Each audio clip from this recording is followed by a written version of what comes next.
आपको सेब बगीचे में स्प्रे के लिए कीटनाशक या फफूंदनाशक की ज़रूरत है, या आपने सेब नर्सरी लगाने के लिए आवेदन करना है, आपने कोई फल आधारित उद्योग लगाना है, या आपने एग्रोकेमिकल या मशीनरी की दुकान खोलने के लिए आवेदन करना है, आप अपने सेब के पत्तों से उसमें लगी बीमारी का समाधान चाहते हैं, या आप मंडी में सेब का भाव जानना चाहते हैं, तो ये सारी सुविधाएं अब आप अपने मोबाइल फ़ोन पर ही घर बैठे ले सकते हैं। जी हाँ बागवान भाइयों, आपने सही सुना।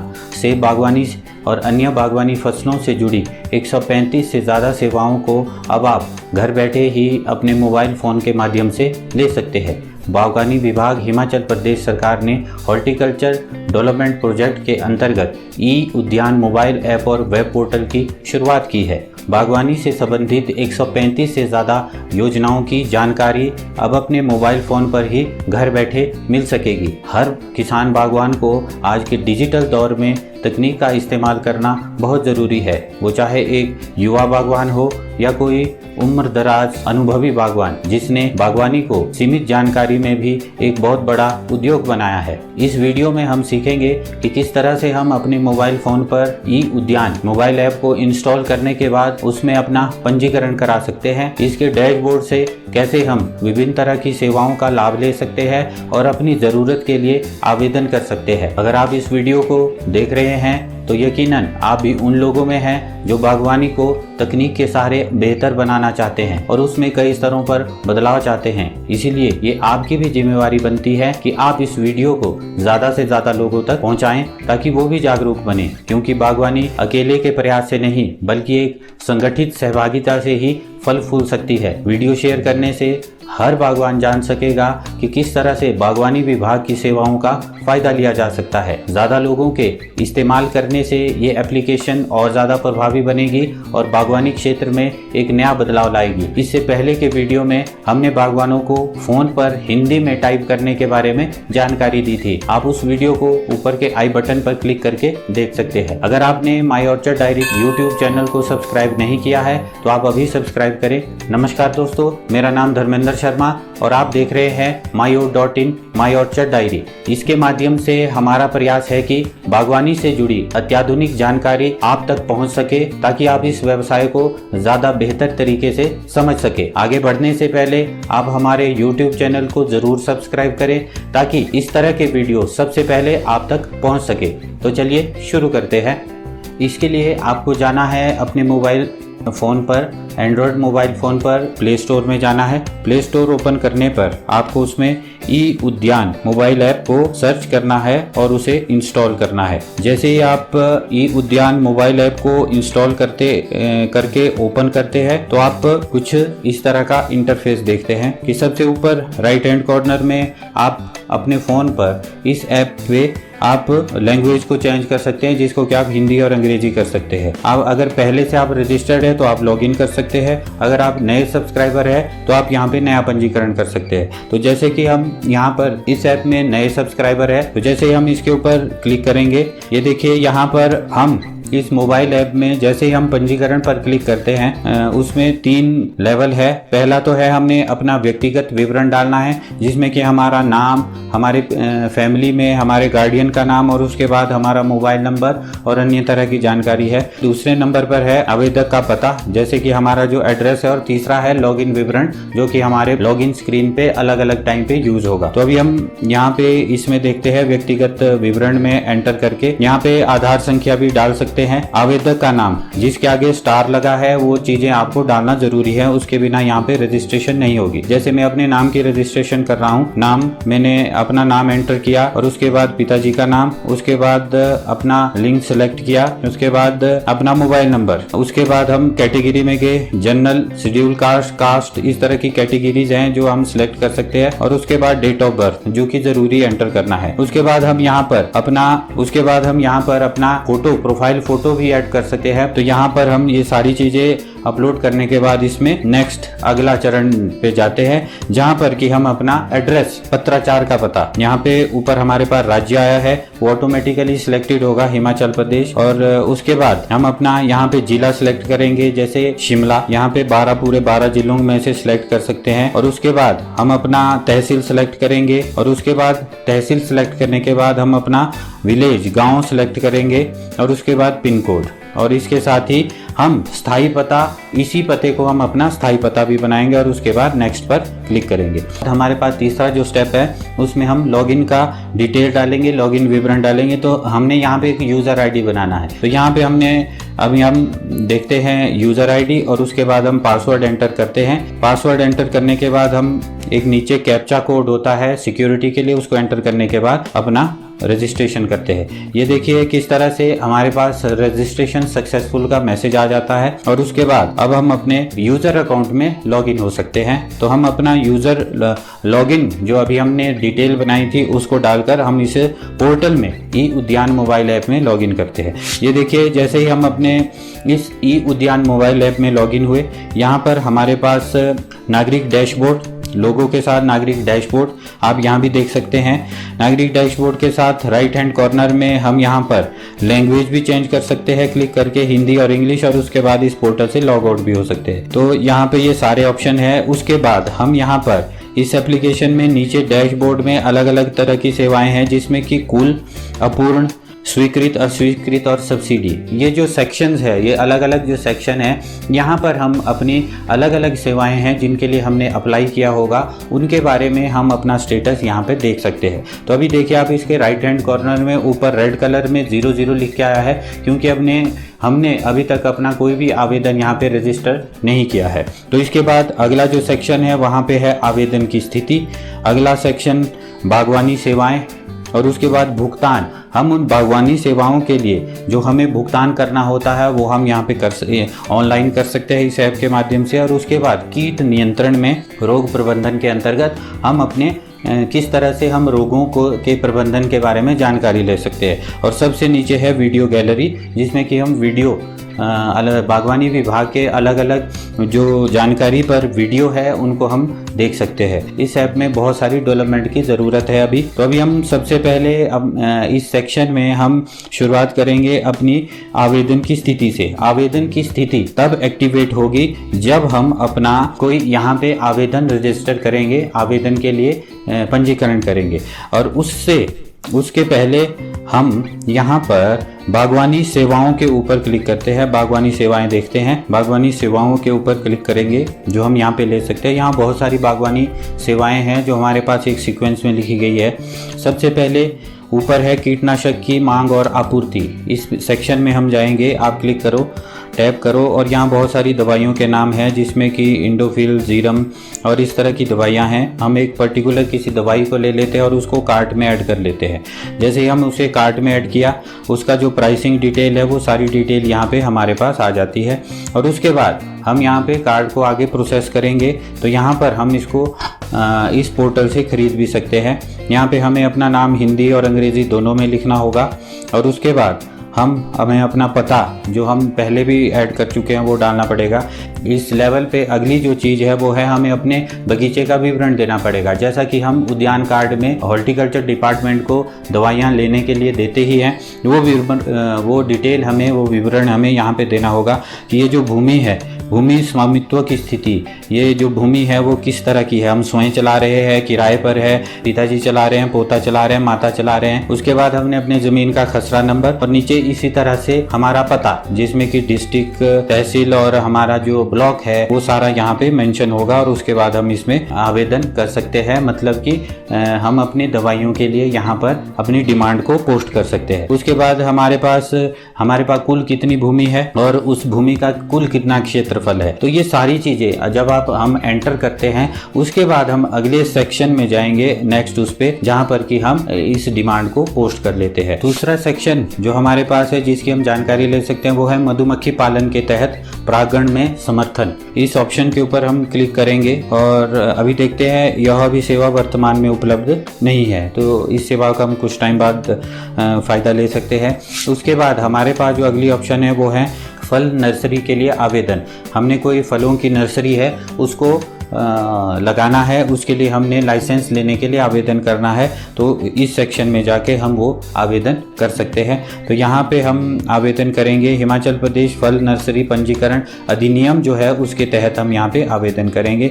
यहाँ हमारे से जो आवश्यक डिटेल है, जैसे हमारा आधार नंबर है, डेट ऑफ बर्थ है, फ़ोन नंबर है, हिंदी और अंग्रेजी में नाम है, उसके बाद हमारा फ़ोटो है, ये सारी डिटेल, और उसके बाद हमारा पता, ये सारी डिटेल एंटर करने के बाद सेम। अब आगे नर्सरी के बारे में जरूरी इंफॉर्मेशन है, वो है कि आपकी नर्सरी का नाम क्या है। यहाँ पे आपकी नर्सरी का नाम क्या है, नर्सरी का प्रकार क्या है, इरिगेटेड है या वो नॉन इरिगेटेड है, वहाँ पे आप क्लिक करेंगे। और उसके बाद कितना दूर आपके सड़क है, और उसके बाद ये जो ज़मीन आपने ली है ये किस तरह की ज़मीन है, ये किराए पर ली है, आप इसके स्वयं मालिक है, और उस ज़मीन का खसरा नंबर क्या है। तो इस तरह की जानकारी है जो ज़रूरी रहती है किसी भी काम को करने के लिए। उसके बाद मालिक का नाम क्या है, ये भूमि कितनी है, जमाबंदी की नकल और शपथ पत्र, जो ये एग्रीमेंट बनेगा वहाँ पे एक एफिडेविट लगेगा। तो ये सारी चीज़ें आप यहाँ पे अपलोड करने के बाद आप इसमें नर्सरी के लिए पंजीकरण कर सकते हैं। अगला सेक्शन जो आता है पंजीकृत नर्सरी में फलों की विविधता जोड़ने के लिए आवेदन। क्योंकि नर्सरी में आप अपने हिसाब से फलों की वैरायटियां नहीं लगा सकते हैं, उसके लिए आपको बागवानी विभाग से परमिशन लेनी पड़ती है। तो आप उसके लिए भी यहाँ से आवेदन कर सकते हैं। इस सेक्शन में हम तभी जा सकते हैं जब हम ऑलरेडी ऊपर वाले सेक्शन में एक रजिस्टर्ड नर्सरी ऑनर है। और अगला है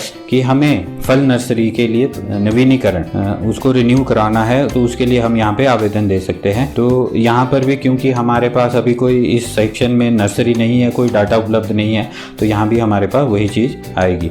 और अगला जो सेक्शन है वो है अनिवार्यता प्रमाण पत्र जारी करने के लिए आवेदन। तो यहाँ पे हम विवरण के लिए भूमि विवरण लागू किए गए हैं। मतलब हमें यहाँ पे हमारे पास ज़मीन है तभी हम किसी अनिवार्य इंडस्ट्री के लिए आवेदन कर सकते हैं। ये देखिए, ये वो इंडस्ट्रियां हैं जैसे कि हॉर्टिकल्चर रिलेटेड ऑर्चर्ड एस्टेब्लिशमेंट, हमने अपना बाग लगाना है या अपने मशरूम का खेती करनी है, उसके बाद हमने पॉली हाउस हमने इंस्टॉल करना है, या हमने उसके बाद फूलों की खेती करनी है, उसके लिए हम यहाँ पे आवेदन कर सकते हैं। तो ये इसके लिए हमें जरूरी प्रमाण पत्र जो चाहिए होता है के लिए भी यहाँ से अप्लाई कर सकते हैं। और उसके बाद हमारे पास अगला सेक्शन है फ्रूट कैनिंग के लिए अनुरोध, जिसमें कि हम तरह तरह के फलों के लिए जो पैकिंग का जो सिस्टम है वो भी service horticulture department horticulture development project के अंदर प्रोवाइड कराता है। तो उसके लिए भी हम यहाँ पे अपना आवेदन कर सकते हैं, रिक्वेस्ट डाल सकते हैं। और उसके बाद है फसल बीमा योजनाएं, तो हम यहाँ पे उसके लिए भी आवेदन कर सकते हैं। जरूरी जो डॉक्यूमेंटेशन है वो रहेगी लाभार्थी का विवरण,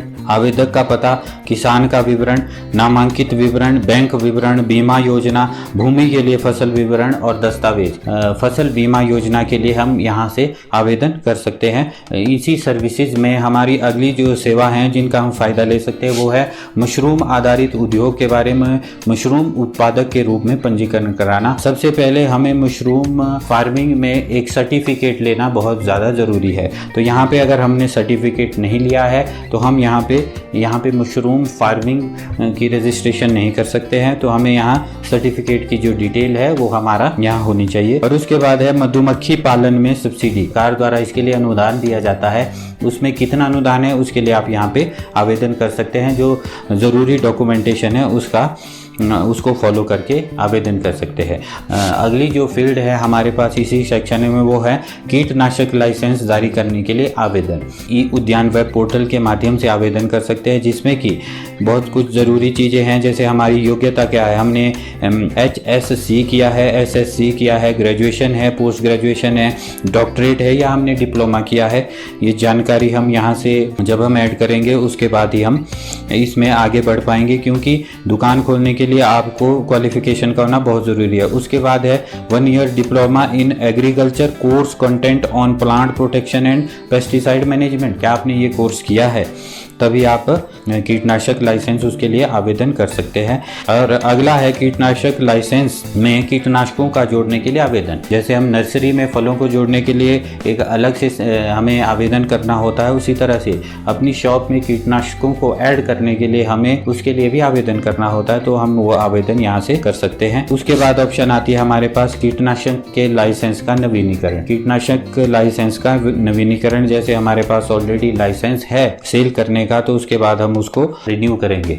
उसके बाद एक बहुत अच्छी ऑप्शन है हमारे पास, जिसको कि सभी बागवान यूज़ करना चाहेंगे, इस्तेमाल करना चाहेंगे, कि अपने पत्ती विश्लेषण के माध्यम से पौधों के पोषण पर सलाह। हमें पौधों में कितनी पोषण की ज़रूरत है, किस न्यूट्रिशन की ज़रूरत है, इसके ऊपर बहुत सारी जानकारी हम यहाँ से ले सकते हैं। तो यहाँ पर कुछ डिटेल लिखी हैं, जो पत्तियों के नमूने लेने से पहले हमें वो सोचना पड़ना बहुत ज़रूरी है कि किस तरह से हम पत्तियों के नमूने लें। ये सलाहकार सेवा है, उसमें फिर हमें अपने बगीचे की डिटेल डालनी होगी। हमारी भूमि कैसी है, भूमि की संरचना है, समतल है, ढाल वाली है या सीढ़ी नुमा है, हम वो सिलेक्ट करेंगे। उसके बाद हमने भूमि हमारी स्टेड है, नॉन इरिगेटेड है, सिंचाई योग्य है, और उसके बाद मिट्टी कैसी है, दोमट मिट्टी है, रेतीली है, लोम स्मूथ है, सैंडी स्मूथ लोम है। इस तरह की जो मिट्टी की जानकारी है वो हम यहाँ पे देंगे। क्या आपने इससे पहले भी मिट्टी का जांच करवाई है, वो हम ऐड करेंगे, और उसके बाद हम यहाँ पे रजिस्ट्रेशन, इस प्रोसेस को आगे बढ़ा सकते हैं। तो ये इस तरह से आप यहाँ पे अपने जो पत्ते हैं उसकी जांच के लिए आवेदन कर सकते हैं। उसके बाद है अगला जो option, post horticulture inputs and activities पर सब्सिडी के लिए आवेदन। ये सर्विस है जिसमें कि लाभार्थी का विवरण, आवेदक का पता, भूमि का विवरण, उसके बाद है योजना परियोजना का विवरण, और उसके बाद है बैंक का विवरण, और उसके बाद है दस्तावेज। तो ये सारी जानकारी यहाँ पे अपलोड करने के बाद हम इस सब्सिडी के लिए आवेदन कर सकते हैं। अगर आप इस सब्सिडी को लेना चाहते हैं, आपने इस तरह का प्रोजेक्ट अपने घर पे सेब बागवानी या किसी अन्य तरह की फलों की बागवानी में लगाया है। और उसके बाद बागवानी इनपुट और गतिविधियों पर सब्सिडी के लिए आवेदन। हमारा जो खर्चा होता है, इनपुट गतिविधियां होती हैं, उसके लिए भी सब्सिडी है, उसके लिए हम यहाँ पे रजिस्ट्रेशन कर सकते हैं।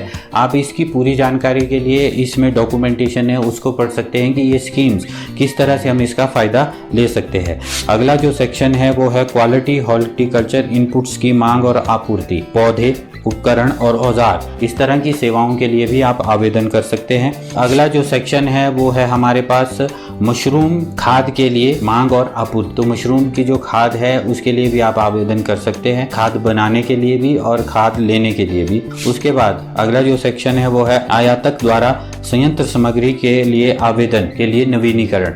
तो ये जो हमने इंपोर्ट के लिए जो लाइसेंस है उसका अगर हमने लाइसेंस को रिन्यू कराना है वो यहाँ पे हम कर सकते हैं। अगला जो हमारे पास सर्विस है, सेवा है, वो है बेहतर गुणवत्ता वाले रोपण सामग्री की मांग और आपूर्ति। जैसे आजकल हाई डेंसिटी प्रोजेक्ट जो है, प्लांटेशन है, उसमें बहुत सारी अपॉर्चुनिटीज़ है, हाई डेंसिटी पौधों को लगाया जा रहा है, रूट स्टॉक को, उसके लिए आप सप्लायर भी बन सकते हैं और ख़रीदार भी बन सकते हैं। MIDH के तहत खाद्य प्रसंस्करण इकाई के लिए सब्सिडी के लिए आवेदन। फ्रूट प्रोसेसिंग इंडस्ट्री है, उसको आप लगा सकते हैं, उसके लिए आप जो सब्सिडी वहाँ पे मिलती है उसके लिए आप यहाँ पे आवेदन कर सकते हैं। तो इस तरह की सेवाओं का आप यहाँ पे सीधे तौर पर अपने मोबाइल फ़ोन से फ़ायदा ले सकते हैं। बहुत ही अच्छा ऐप है। तो हमने ये देखा था बागवानी से जुड़ी सेवाएं। उसके बाद है हम यहाँ पर भुगतान पेमेंट कर सकते हैं। पेमेंट के लिए हमारे पास जो ऑप्शंस हैं, क्योंकि हमने अभी किसी भी सेवा के लिए अप्लाई नहीं किया तो हम यहाँ पे पेमेंट भी नहीं कर सकते। अगर हम सेवा के लिए, बागवानी सेवा के लिए अप्लाई करेंगे तभी हम भुगतान कर सकेंगे।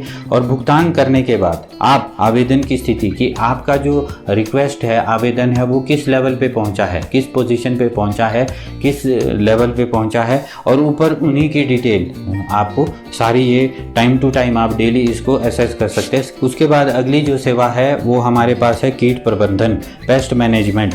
पेस्ट मैनेजमेंट में अभी है सेब जो बागवानी है उसी को लिया गया है, और एक बहुत बड़ी इंडस्ट्री भी है। हमने इससे पहले भी सेब बागवानी पे, भारत में सेब बागवानी कितना बड़ा उद्योग है उसके ऊपर हमने एक वीडियो बनाया था, उसको आप ऊपर के आई बटन पर क्लिक करके अभी देख सकते हैं। इस सेक्शन में हम अपने पौधों में पत्तों को स्कैन करके बीमारी का पता लगा सकते हैं। तो आप ये देखिए, इसमें बहुत सारी डिजीज़ है, जैसे कि स्कैब का रोग किस तरह से होता है, असामयिक पतझड़ किस तरह से होता है, पाउडरी मिल्ड्यू क्या है, पत्तों के धब्बे क्या है, ये सारी जानकारी है। और आप एक पर्टिकुलर जानकारी पे भी क्लिक करके, पर्टिकुलर बीमारी के ऊपर क्लिक करके आप उसके बारे में डिटेल जानकारी हिंदी और अंग्रेज़ी दोनों में देख सकते हैं।